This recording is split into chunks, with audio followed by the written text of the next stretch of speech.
أرسله بالحق بشيرا ونذيرا وداعيا إلى الله بإذنه وسراجا منيرا. فقد قال الله سبحانه وتعالى في كلامه المجيد وفي فرقان الحميد: أعوذ بالله من الشيطان الرجيم. بسم الله الرحمن الرحيم.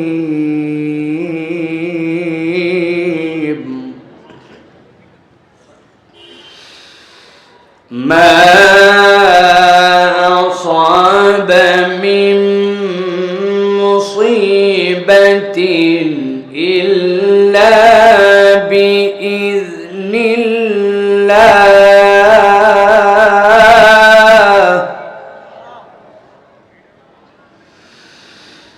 إلا بإذن الله.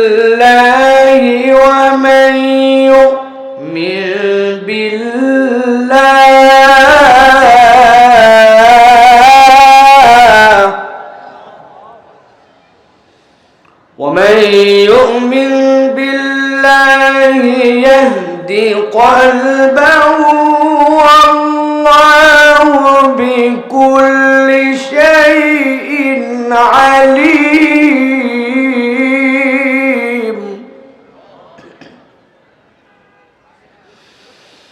وأطيعوا الله وأطيعوا الرسول، فإن توليتم فإنما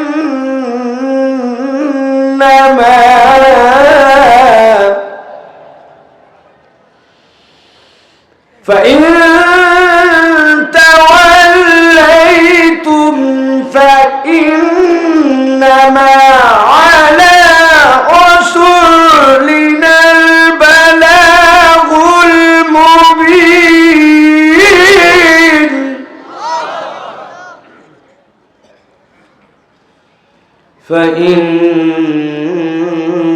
فإنما على رسولنا البلاغ المبين.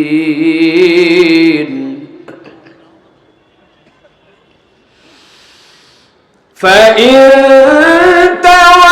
توليتم فإنما على رسولنا البلاغ المبين.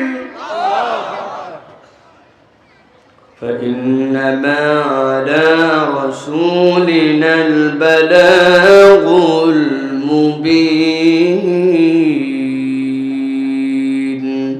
وقال الله سبحانه وتعالى آمرا ومخبرا: إن الله وملائكته يصلون على النبي يا أيها الذين آمنوا صلوا عليه وسلموا تسليما.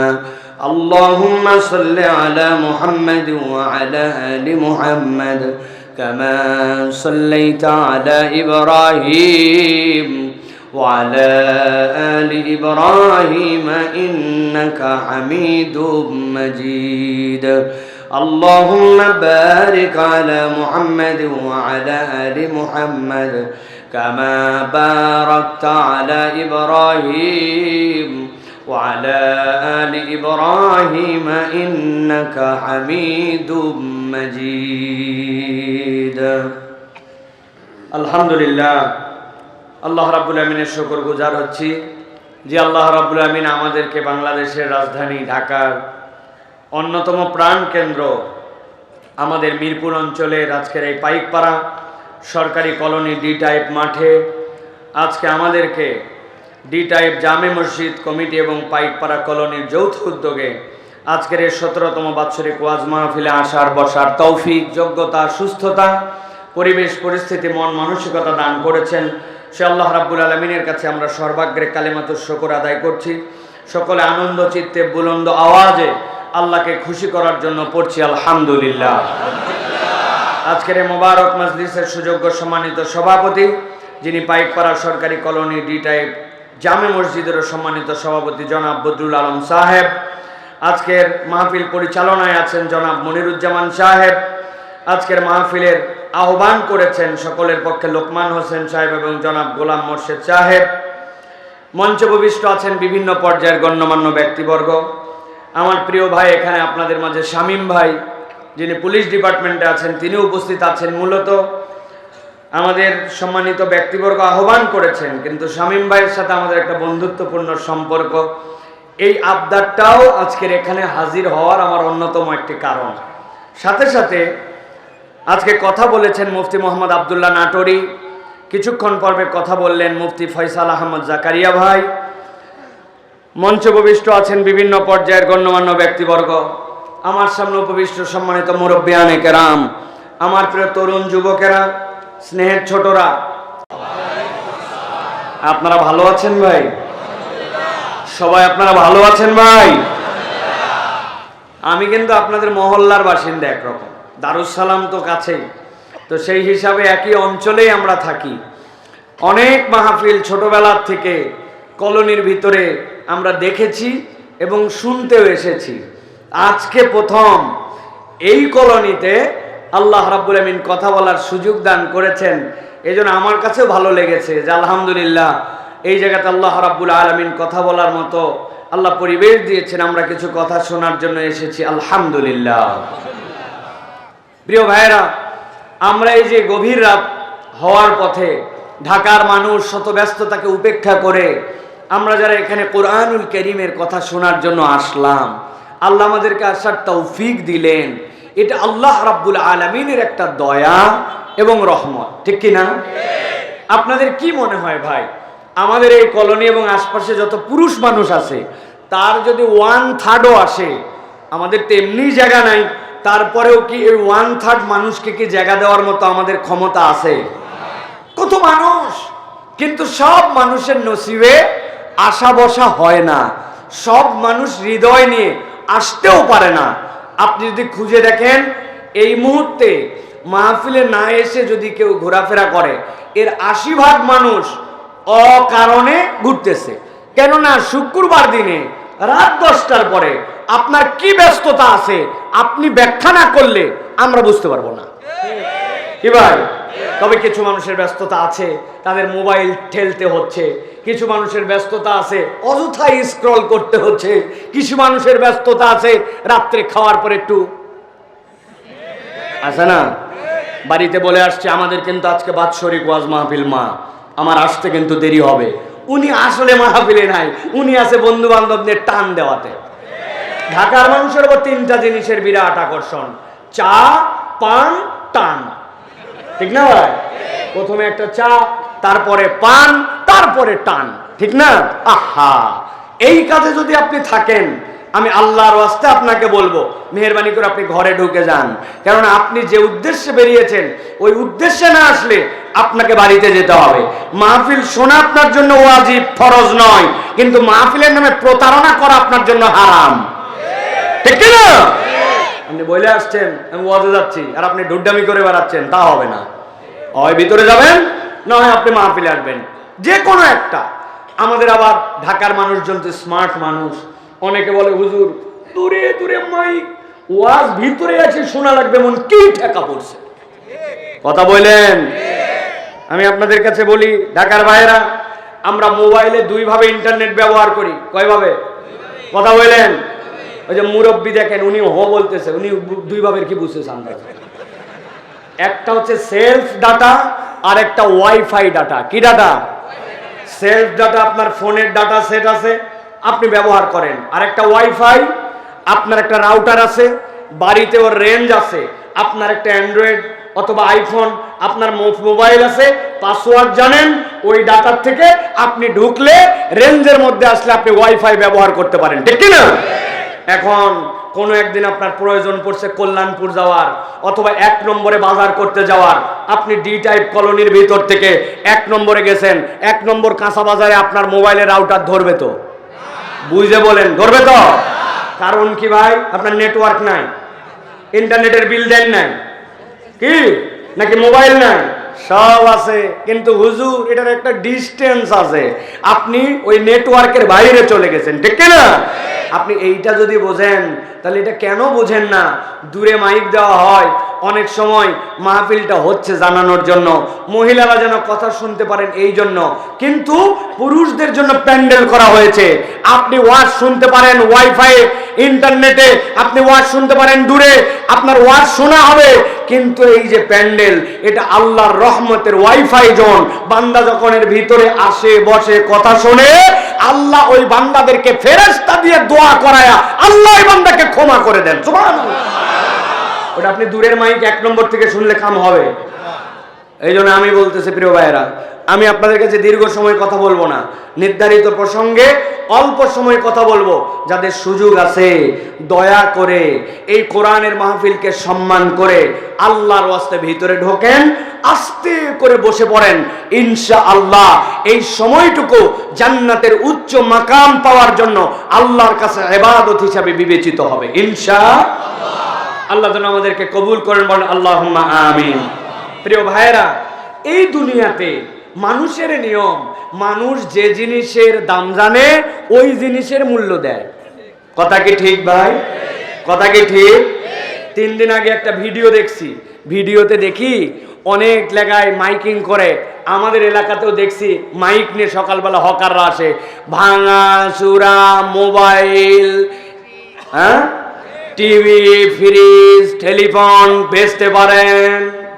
আমি চিন্তা করলাম মোবাইল, টিভি, ফ্রিজ, আবার ওভেন, বাপরে কি ব্যাপারই! শুনছেন না আপনারা? আবার এক লোক একটা ভিডিও বানাইছে, ওই লোকের কাছে একটা আইফোন 12 আর আইফোন 13 আছে, ওই 2 ফোনই নিয়ে যায়, বলছে ভাই এই 2টা জিনিস আছে নিবেন? বলছে নিব ভাই, নেওয়ার জন্যই তো আইছি। বলছে কত দিবেন? বলতেছে ভাই আপনি যেহেতু সকালবেলার কাস্টমার 200 টাকা দিব। ওই লোক বলছে না ভাই 500 টাকার নিচে আমি বেচবো না। ও বলছে ভাই এত ফায়দা হবে না, দুটো নিয়ে সর্বোচ্চ 50-60 টাকা হতে পারে, অথবা আমি 200 টাকা দিব, আপনি চাপাচাপি করছেন তো আরো 20 টাকা দিব। ভাই বুঝেন তো, একদম তাজা ফোন। ওই লোক বলতেছে যে দেখেন ফোন কিন্তু চালু, খোলে, বলতেছে খোলা ফোন কেউ বেচে? জানি ভাই চালু হলেও কাম হয় না, কিন্তু আইফোন 13 আর 14। তার মানে আমি আপনাকে বলতে চাই, মানুষ যেই জিনিসের দাম জানে ওই জিনিসের মূল্যায়ন করে, ঠিক না? দাম না জানলে মূল্য দেয় না। আমার হাতে ঘড়ি, আমার অভ্যাস হচ্ছে যেখানে আমি অজু করি আমার ঘড়ি খোলা লাগবে, যতই ওয়াটার রিসিস্ট হোক আর যাই হোক, ঘড়ি না খুললে আমার শান্তি নাই। এখন আমি ঘড়ি খুলে এক জায়গায় অজু করে মসজিদে নামাজে গেছি, নামাজের পর একজন আমার কাছে দৌড়ায় এসে বলছে হুজুর ঘড়ি তো থুই আইছিলেন, আমি দেখলাম বলে ওই ঘড়ি ফেরত দিলাম, তাছাড়া কে জানি আপনার ঘড়ি সাইজ করে দিত। আমি বললাম থ্যাংক ইউ ভাই, তোমার কারণে আজকে ঘড়িটা ফেরত পাইলাম। আর মনে মনে ভাবতেছি আমার ঘড়ির দাম ওই সময় 270 টাকা। কয় টাকা? যদি লস হয় কয় টাকা ভাই? কথা বলতে হবে কিন্তু, কয় টাকা? আরেক লোকের হাতের মধ্যে একটা হোয়াইট গোল্ড, ওই হোয়াইট গোল্ডের উপরে একটা পাথর লাগানো আছে, এই পাথরটা হচ্ছে ডায়মন্ড, কিছু দাম না হলেও 50,000। কত? ওইটা পরে ওই লোক 1 নম্বরে বাজার করতে গেছে। আল্লাহর কি কাম, বাজারে যাওয়ার পরে দেখে এক লোক খালি ওই আংটির দিকে তাকায় আছে। আসলে যেই লোক আংটি দেখতেছে হাউমাউ করে, ওই লোক আংটির দিকে তাকায় নাই, ওই লোকটা হচ্ছে লক্ষ্মী টেরা। চিনছেন ভাই? 2 মণি 2 দিকে, ওইটা লক্ষ্মী টেরারে টেরা বলার দরকার নাই, এটা না জায়েজ, কিন্তু আমরা যাদের 2 মণি 2 দিকে ওদেরকে টেরা বলি, ঠিক না ভাই? ও যদি এরকম করে দিক তাকায় আসলে দেখতেছে এদিক। এখন ওই লোকের হাতে 50,000 টাকা দেবেন আংটি, ও চিন্তা করছে কিরে শুরুর থেকে খালি এই লোক আমার মোবাইল আমার আংটির দিকে তাকায় আছে, আল্লাহ না জানে মনে হয় বুঝেলছে, এই জন্য আস্তে করে আংটি খুলে উনি আস্তে করে পকেটে রাখছে। জিজ্ঞাসা করবো বুঝে থাকলে বলেন, ওই লোককে আংটি দেখতেছিল না অন্যদিক? কিন্তু আংটি খুলে সামলাইছে আংটির দাম কত আর আমার ঘড়ির দাম কত? তাহলে দাম জানলে মানুষ ওইটার মূল্য দেয়, ঠিক না? ভালো করে খেয়াল করেন, আমার আল্লাহ রাব্বুল আলামিন বলছেন মা আসাবা মিন মুসিবাতিন ইল্লা বিইজনিল্লাহ। দুনিয়ার মানুষ ভালো করে জেনে রাখো, দুনিয়ায় তোমাদের যত বালা আসুক, যত মুসিবত আসুক, দুনিয়ায় যত তোমাদের সমস্যা আসুক না কেন, আমি রব্বুল আমিন জানায় রাখলাম দুনিয়ায় যত মুসিবত তোমার হোক সবগুলো আল্লাহ রব্বুল আমিনের জ্ঞাত সারে। আল্লাহর জ্ঞানের বাইরে তোমার কোনো মুসিবত নাই, তোমার কোনো বিপদ নাই, তোমার কোনো বালা নাই। তাহলে রব্বুল আলামিন যদি সব বালা সব মুসিবতের ব্যাপারে খবর রাখেন, জিজ্ঞাসা হবে আল্লাহ রব্বুল আলামিন তাহলে আমাদেরকে কেন মুসিবত দেন? রব্বুল আলামিন কি মুসিবত দিয়ে মজা পান?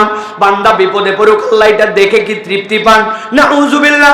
আল্লাহ বলছেন না বান্দা, বান্দা তোকে যত বড় মুসিবতই দেওয়া হোক না কেন ওইটা রব্বুল আলামিনের জ্ঞাতসারে। তবে আল্লাহ বলছেন ওই মুসিবত তোকে ধ্বংস করে দেওয়ার জন্য নয়, বরং ওই মুসিবতের পরে দুনিয়ার সবচেয়ে একটা নিয়ামত দামি, ওই নিয়ামতটার মূল্য যদি তুই বুঝিস আমি আল্লাহ একটু তোর জন্য ওইটার দ্বারা তোকে বরকতে মণ্ডিত করে দিতে চাই। আল্লাহ বলছেন আমি রবের পক্ষ থেকে বান্দার জন্য ঘোষণা থাকলো ওয়া মান ইউমিন বিল্লাহি ইয়াহদি কলবাহু। এই দুনিয়ার বুকে কেউ যদি আল্লাহর প্রতি ঈমান আনে, আল্লাহকে পূর্ণ আস্থার সাথে বিশ্বাস করে, তার বালা মুসিবত যত বড়ই হোক না কেন আমার রব বলতেছেন আমি রব ওই বান্দার অন্তরের মধ্যে হেদায়েত দিয়ে দে। আল্লাহ রাব্বুল আমিন বলছেন আর বান্দা জেনে রাখ আল্লাহু বিকুল্লি শাইইন আলীম। তোর রব তোর সব বিষয়ে খবর রাখেন। আল্লাহ বলছেন মুসিবত যত বড় হোক, বিপদ তোর যতই আসুক না কেন, তুই যদি আল্লাহর প্রতি ঈমান আনতে পারিস আমি আল্লাহ চ্যালেঞ্জ হিসাবে তোর জন্য দিলাম বান্দা মুসিবত যাই হোক হেদায়েতের রাস্তা থেকে তুই কখনো বঞ্চিত হবি না। আল্লাহ বলছেন আমার বান্দাকে হেদায়েত দেব আমি, তার অন্তরের মধ্যে একটা হেদায়েতের নূর ঢুকায় দেব যদি বান্দা কেবলমাত্র তার ঈমানের দৌলতের দাম বোঝে। সুবহানাল্লাহ। এখন আমাদের অবস্থা হয়েছে এরকম, আমরা আমার ঈমানের দাম বুঝি না। আসলে ওইটার দাম না বুঝলে আল্লাহ রব্বুল আলামিনের কাছে প্রকৃতার্থে মূল্যায়িত হওয়া যায় না। ভালো করে গভীর মনোযোগে খেয়াল করেন। তাহলে আল্লাহ রাব্বুল আলামিন সকল বালা মুসিবতের খবর রাখেন। আল্লাহ রাব্বুল আলামিন বলছেন ওই মুসিবতে যে আল্লাহর প্রতি ঈমান আনে আল্লাহ রাব্বুল আলামিন তার হেদায়েতের রাস্তা বের করে দেন। আর আল্লাহ বলছেন আল্লাহ সর্ববিষয়ে জ্ঞাত। এখন কথা হচ্ছে রব্বুল আলামিন কেমনে আমাকে মুক্ত করবেন, আমার বের হওয়ার রাস্তা কি? ভালো করে একটা উদাহরণ মাথার মধ্যে ঢুকায় রাখেন, যতদিন বেঁচে থাকবেন ততদিন এইটা দিলের মধ্যে ঢুকায় রেখে দিবেন। ধরেন আপনাদের এখানে একটা কোয়ার্টার 5 তলা 4 তলা, একটা লোক বাহির থেকে তাকায় দেখছে 5 তলার একটা রুম দেখা যায়, ওই রুমের ভিতরে রাত্রেবেলা আলো জ্বলে, দিনের বেলা পাল্লা খুলে যায়, পর্দা মাঝে মাঝে টানে, পর্দা মাঝে মাঝে বন্ধ করে, ওই রুমের মধ্যে মাঝে মাঝে ফ্যান চলে নিচ থেকে দেখা যায়, আবার লাইট জ্বলে রাত্রে, লাইটও বন্ধ হয়। বুঝে থাকলে উত্তর দিবেন, না বুঝলে উত্তর দিবেন না। যেই 5 তলার উপরের কোন রুমে আলো জ্বলা বন্ধ হওয়া, জানলা খোলা জানলা লাগানো এই সকল বিষয় দেখা যায়, ওই জিনিসটা যেখানে দেখা যায় তাহলে ওই রুমের মধ্যে কোনো মানুষ আছে না নাই? এখন আপনি বলছেন ওখানে মানুষ থাকে, কিন্তু একজন বলতে যতই মানুষ থাকুক আমার যতটুকু বিশ্বাস ওই বিল্ডিং এর 5 তলায় ওঠার জন্য কোনো সিঁড়ি নাই, কোনো লিফট নাই, কোনো মই নাই, কোনো এমার্জেন্সি ওটাতে ওঠার জন্য কোনো ব্যবস্থা নাই।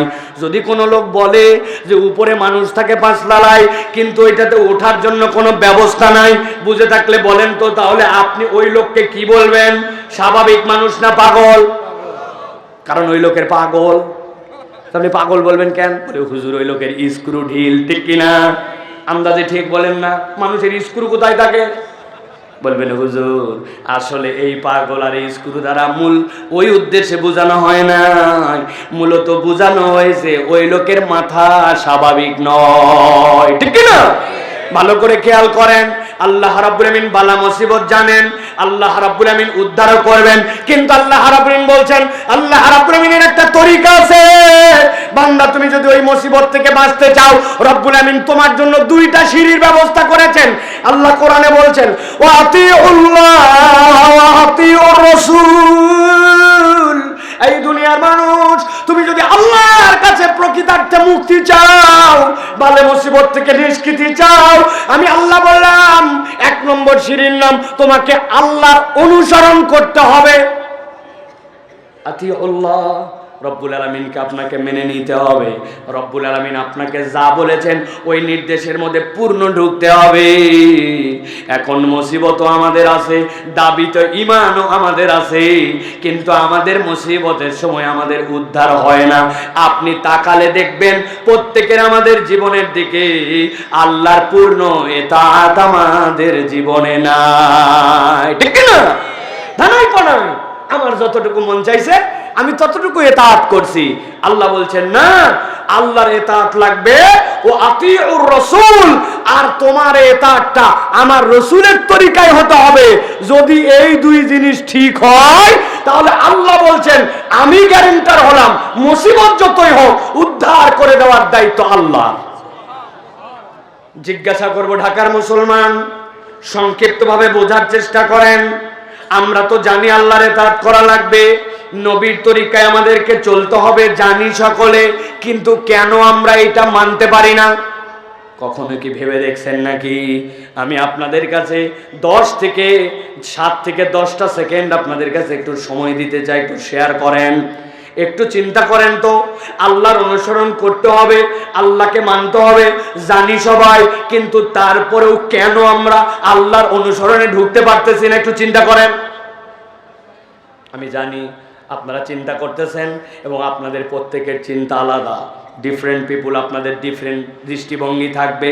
কিন্তু এবার আমি একটু আপনাদের সাথে শেয়ার করি, ক্ষুদ্র চিন্তা করে আমি দেখেছি দুনিয়ার মানুষ আল্লাহর যে অনুসরণ করে না, আল্লাহর কথা আমার ইয়াংরা, আমার যুবকরা যে মানতে চায় না, এর অন্যতম কারণ হচ্ছে আল্লাহ রব্বুল আলামিন যে আমাদের কেমন রব আর কেমন রাজ্জাক, এই বিষয়ে আমাদের পূর্ণ ধারণা নাই। আল্লাহ আপনার আমার কেমন রাজ্জাক আর কেমন রব, কি ধারণা আমাদের? একটা মানুষ বলছে, হুজুর আমাকে আল্লাহ অনেক ভালো রাখছে। কেমনে ভালো রাখছে? বলে আমার খাওয়া নিয়ে কোনো টেনশন নাই, আমার ধান চালের কোনো অভাব নাই, আল্লাহ আমারে ভালো রাখছে। বললাম মানে? বলতেছে আল্লাহ আমার রাজ্জাক রব, আমার খাওয়া প্রাণী, আমার কোনো দুশ্চিন্তা নাই, মানুষের দুয়ারে আমাকে খাওয়ার জন্য যেতে হয় না। এই জন্য উনি চিন্তা করছে আল্লাহ তার রাজ্জাক রব, আল্লাহ তাকে খুব ভালো রাখছে। আপনি যদি আল্লাহ আপনাকে কেবলমাত্র খাওয়ায় আর পড়ায়, আল্লাহ রাব্বুল আমিন আপনার বাজারের টেনশন দূর করছে, এইটাতে যদি আপনি মনে করেন যে আল্লাহ রাজ্জাক রব, তাহলে আল্লাহর রাজ্জাকের রুবুবিয়াতের আপনি 10%ও বোঝেন নাই। আপনি যে ঠিক বলছেন, কেউ কেউ না বুঝে। আমি আপনাদের কাছে সংক্ষিপ্ত সময় একটু বুঝাই, আপনার দিলটা হয়তো আজকে আনন্দিত হবে যে আপনার রব আমার রব, রাজ্জাক আপনার আমার জন্য। কেন তিনি রাজ্জাক? আমি মাঝে মাঝে উদাহরণ দিচ্ছি জানি বোঝানোর জন্য। বলেন তো, আপনাদের কাছে যদি জিজ্ঞাসা করা হয় আপনারা যে বাথরুমে টয়লেট ব্যবহার করেন, টয়লেটে কি আপনারা স্যান্ডেল ব্যবহার করেন না করেন না? ও ভাই কথা বলেন একটু, করেন না করেন না? ঘুমায় গেছেন আপনারা? টয়লেটে কি আপনার স্যান্ডেল ব্যবহার করেন? হঠাৎ করে আপনার ওয়াইফ অথবা আপনার মা অথবা আপনার বাড়িতে আপনাকে বলছে বাজার করে আসার সময় একটা স্পঞ্জ নিয়ে আসবা। তো কেন? কার আবার জুতার সংকট? বলে শোনো, আমাদের বাথরুমের স্যান্ডেলটা পিছলা হয়ে গেছে, দেখছিলাম বাচ্চাটার পা পিছলা গেছিল, আব্বা ঢুকছিলেন, আব্বার পা পিছলা গেছিল, বাথরুমের স্যান্ডেলটা চেঞ্জ করা লাগবে। আমি আপনাদের কাছে জিজ্ঞাসা করি, বুঝে থাকলে বলেন, বাথরুমের ভিতর ঢুকে কি আপনারা কুচকাওয়াজ করেন, দৌড়াদৌড়ি করেন? বাথরুমের ভিতরে আপনি মর্নিং ওয়ার্ক, ইভিনিং ওয়ার্ক করেন? বাথরুমের মধ্যে আপনি কত সময়ের জন্য ঢোকেন? 2, 4, 5, 10 মিনিট কয় ধাপ দেন? 20 ধাপ বা 30 ধাপের বেশি দেন না।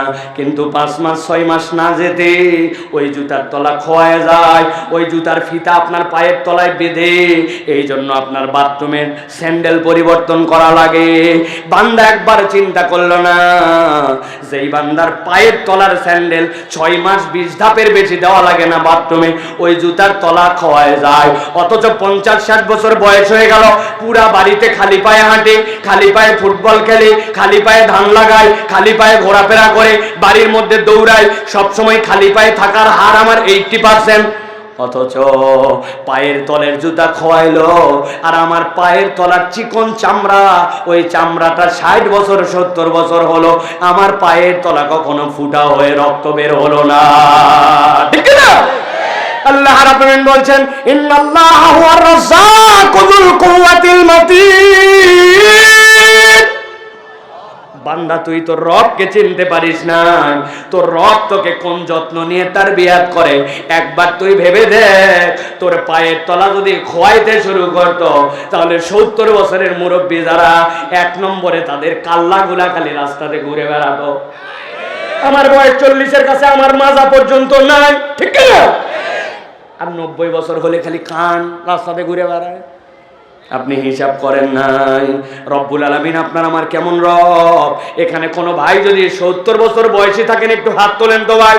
কোনো আমার মুরব্বী 70 ইয়ার্স, ওই যে আমার চাচা একটু ই করেন তো, ওই যে মুরব্বী চাচা, এই যে, হ্যাঁ, এই দেখেন দাঁত বাইর করছে চাচা, 70 বছর বয়স, কি সুন্দর ঝকঝকা দাঁত আমার মুরব্বীর। কেন এই কথা বললাম? আমি আমার মায়ের প্রথম সন্তান, বড় সন্তান, আমার 7 ভাই বোন। আমি হওয়ার পরে নাকি আমার দাঁত একটু আগে আগে উঠছে।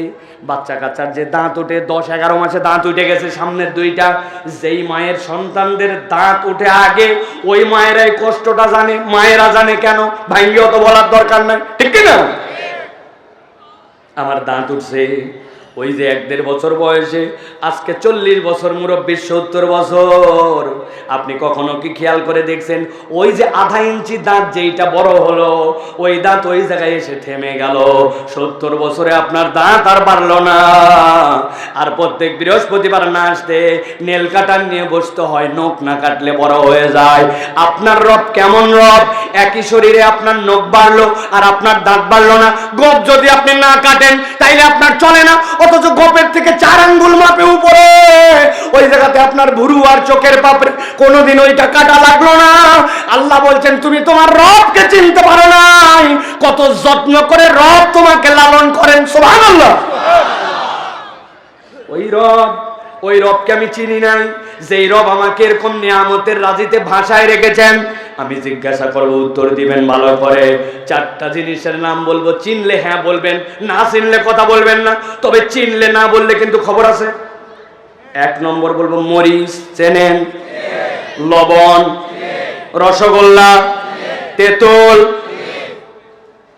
এবার জিজ্ঞাসা করবো, মরিচের স্বাদ কেমন?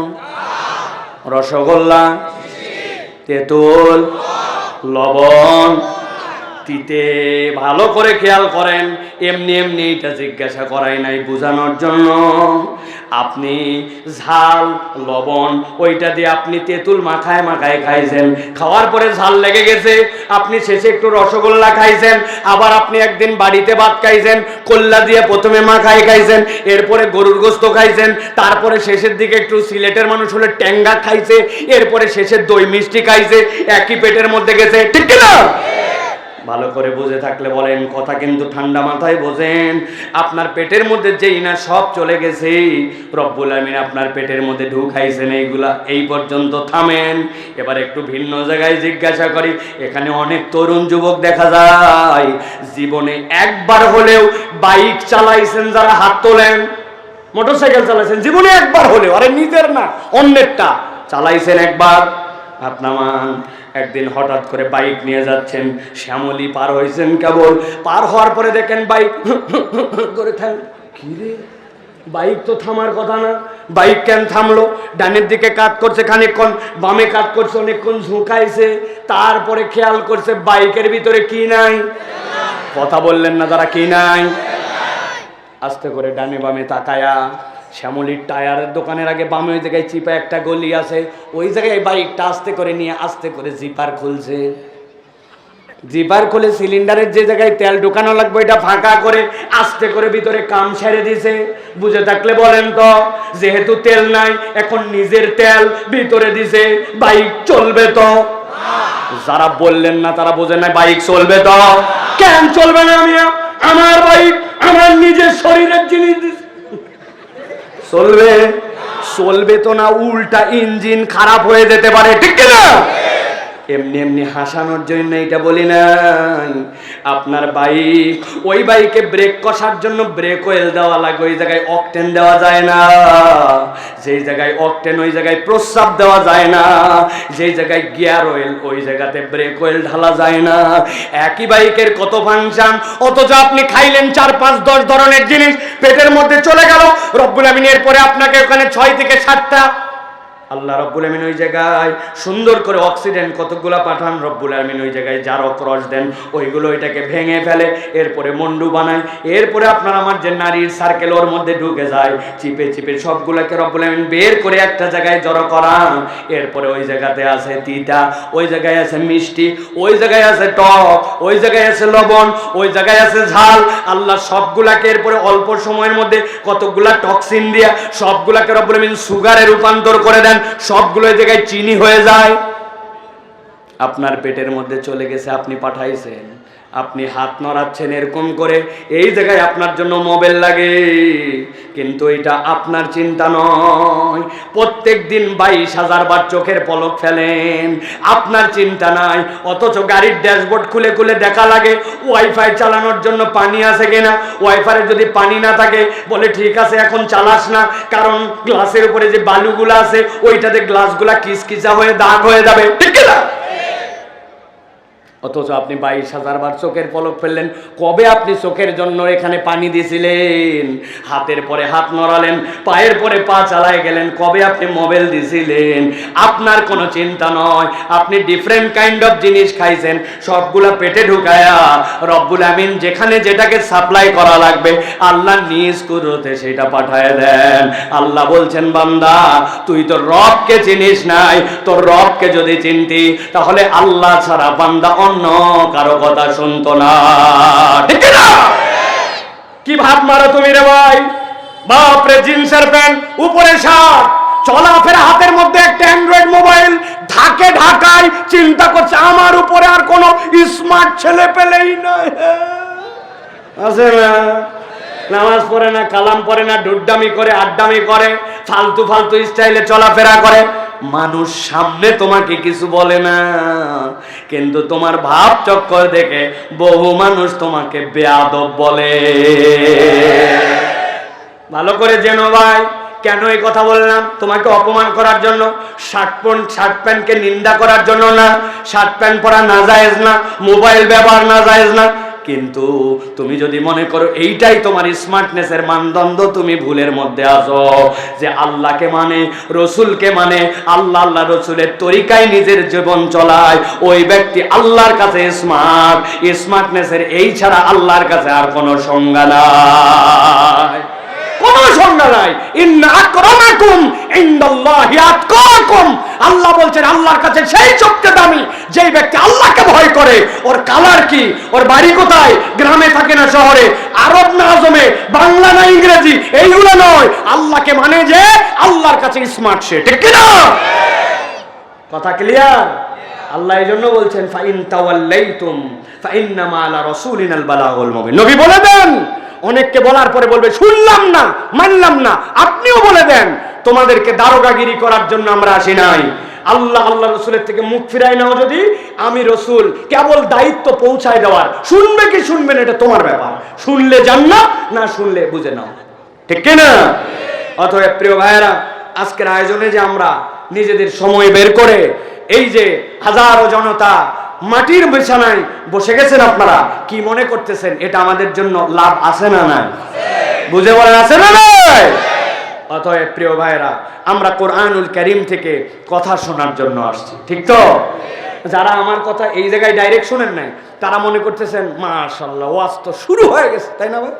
ওয়াজ এখনো শুরু হয় নাই, কেবল একটু লোকজনকে আস্তে করে বাউন্ডারির ভিতরে আনলাম। কি আলোচনা করব ওইটার জন্য একটা আল দরকার। আল ছাড়া ওয়াজ হয়? আল ছাড়া পানি বাঁধে? আমাদের অধিকাংশ ওয়াজ আল নাই। কোথায় শুরু কোথায় শেষ কিচ্ছু জানে না পাবলিক। যাওয়ার পরে বলছে একটা বক্তা আসছিল, ফাটায় ফেলছে। বউ জিজ্ঞাসা করছে কি ফাটালো, বলছে তা বলতে পারবে, কিন্তু ফাটাইছে ফাটাফাটি। তো এই ফাটাফাটি কোনো ওয়াজ আমার কাছে নাই। আমার ওয়াজ সব জোড়া তালি, যেগুলো ফাটা সম্পর্ক এগুলা জোড়া লাগাতে হবে। আল্লাহ রাব্বুল আলামিন যেন আমাদেরকে এই কথাগুলি শোনার তৌফিক দেন, বলেন আল্লাহুম্মা আমিন। তাহলে আমরা কি কোরআন থেকে কিছু কথা, তবে আপনাদেরকে বলে দেই, ঢাকাবাসী যারা মুরব্বী আছেন 40-এর উপরে, আপনাদের জন্য শুক্রবার দিন যেরকম ছুটি, শনিবার ছুটি, আপনাদের ওয়াজেও ছুটি। 40-এর উপর যারা, এরা আমার শ্রোতা না, এনাদের জন্য গণ ছুটি ঘোষণা করা হলো। আপনার মেহেরবানি করে বাড়ি চলে যেতে পারেন যদি খারাপ লাগে। কিন্তু 40-এর নিচে যারা, ভাই সাহেব, আমি যতক্ষণ আপনি ততক্ষণ, যাওয়ার কোনো কায়দা নাই। সে দাঁড়ায়েই থাকেন আর বসেই থাকেন, এটা আপনার ব্যাপার। আমরা বসার জায়গা করছি, আপনি বসবেন না, ইটস ইউর সেলফ। কিন্তু আপনি চলে যাবেন, নো ওয়ে, কোনো সুযোগ নাই। আমি যতক্ষণ আপনি ততক্ষণ। রাজি আছেন তো ইনশাআল্লাহ?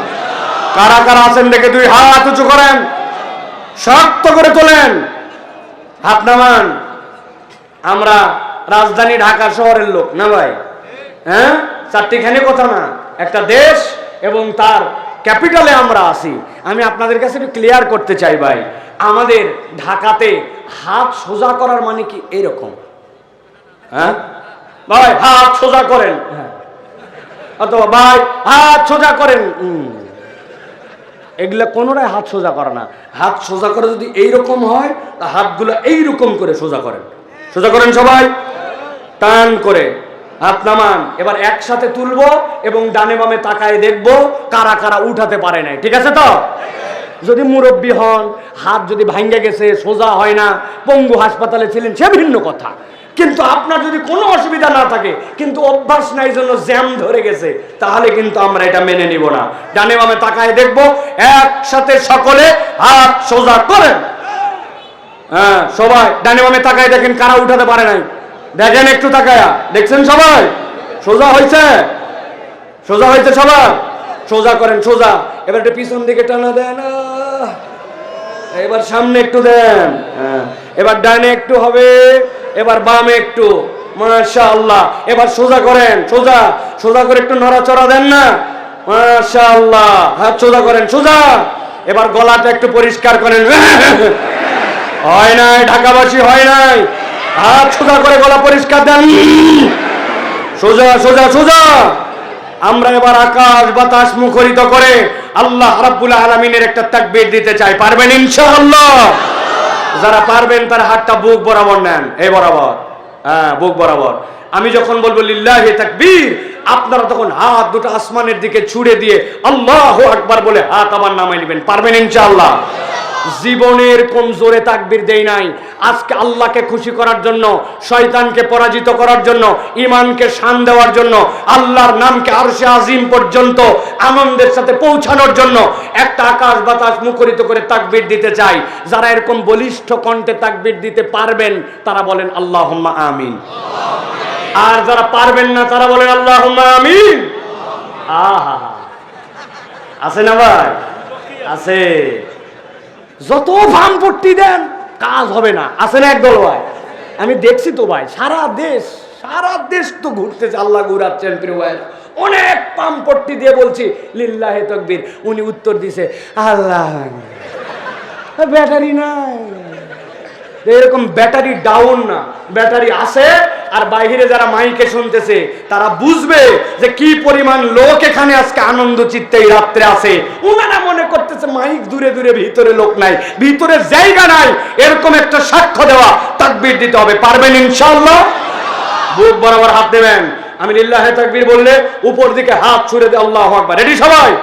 আমি আস্তে করে বলবো, আপনারা জোরে করে দিবেন। লিল্লাহি তাকবীর, আল্লাহু আকবার, লিল্লাহি তাকবীর, আল্লাহু আকবার। আল কোরআনের আলো, আল হাদিসের আলো, তোমার নেতা আমার নেতা, তোমার নেতা আমার নেতা, আলেম ওলামা যেখানে, আল্লাহর আইন যেখানে, লিল্লাহি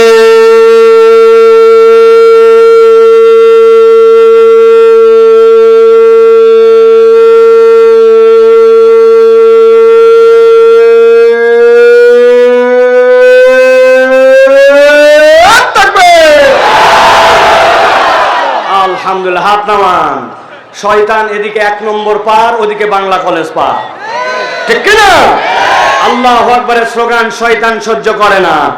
এই জন্য আল্লাহু আকবারের স্লোগান অনেক মানুষ সহ্য করতে পারে না।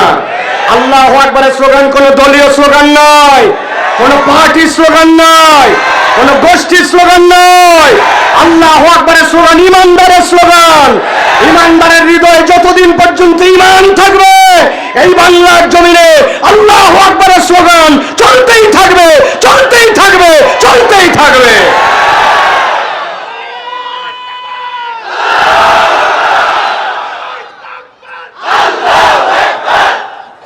আল্লাহ রাব্বুল আলামিন আমাদেরকে তার দ্বীনের পক্ষে থাকার তৌফিক দান করেন। আগামীর বাংলাদেশ বৈষম্যহীন বাংলাদেশ, আগামীর বাংলাদেশ তরুণ যুবকদের বাংলাদেশ, আগামীর বাংলাদেশ আলেম ওলামার বাংলাদেশ, আগামীর বাংলাদেশ ইসলামের পক্ষের বাংলাদেশ, আগামীর বাংলাদেশ ভারতীয় আধিপত্যবাদের বিরুদ্ধে রুখে দাঁড়াবার বাংলাদেশ, আগামীর বাংলাদেশ আল্লাহর আইন দিয়ে শাসিত হওয়ার বাংলাদেশ। ওই বাংলাদেশে আল্লাহু আকবারের স্লোগান পছন্দ করে না যারা, ইমানদারের সম্পর্ক তাদের সাথে নাই। কথা ঠিক?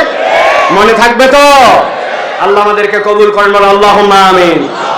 প্রিয় ভাইয়েরা, আর দেরি করা যাবে না, দীর্ঘ রাত হয়েছে। আমি শামীম ভাইকে আগেই বলছিলাম, ভাই আমি আগে আগে আসছি, আমার কথা বলতে সময় লাগে, আমার আল্লাহর রাস্তায় একটু 9টার দিকে দিবেন, যাতে একটু বেশি করে কথা বলা যায়। কিন্তু আমাদের একটু শিডিউল এলোমেলো হয়েছে। কিন্তু আমার ভাইয়েরা যেহেতু আসেন, আবার কয় বছর পর আসতে পারবো আল্লাহ কেবল জানেন। এই জন্য আমরা একটু কোরআন থেকে সরাসরি কিছু কথা শুনে যাব। মা বোনেরা যারা আপনারা কোয়ার্টারে আছেন, দূরে আছেন, প্রত্যেক দিনই তো ব্যস্ত থাকেন মা, প্রত্যেক দিনই তো মোবাইল চালান, বাচ্চাদের সাথে গল্প করেন, সাময়িক একটু টিভি খবরের জন্য দেখেন। আজকে এগুলো একটু বাদ দেন, দিয়ে মাইকের শব্দটা যে পর্যন্ত যাচ্ছে জানলাটা একটু খুলে দিয়া, একটু দিলটা লাগায়া জায়নামাজটার উপরে অথবা বিছানার উপরে একটু উঠে একটু বসেন, একটু কোরআনের এই কথা শোনেন। না জানি এই কথা আমাদের জন্য হেদায়েতের ওসিলা হয়ে যেতে পারে, ঠিক না? আল্লাহ যেন আমাদেরকে কবুল করেন, আল্লাহুম্মা আমিন।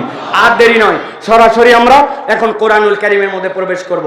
বিতাড়িত শয়তান থেকে আশ্রয় প্রার্থনা করে সমস্বরে একযোগে আমরা সকলে সকল ক্লান্তি, জড়তা, সকল সততা, সব ধরনের আমাদের অপারগতা, এইগুলাকে দূরে ঠেলে শয়তানকে পরাজিত করার নিয়তে আল্লাহর শেখানো বাক্যে আমরা সরাসরি কোরআন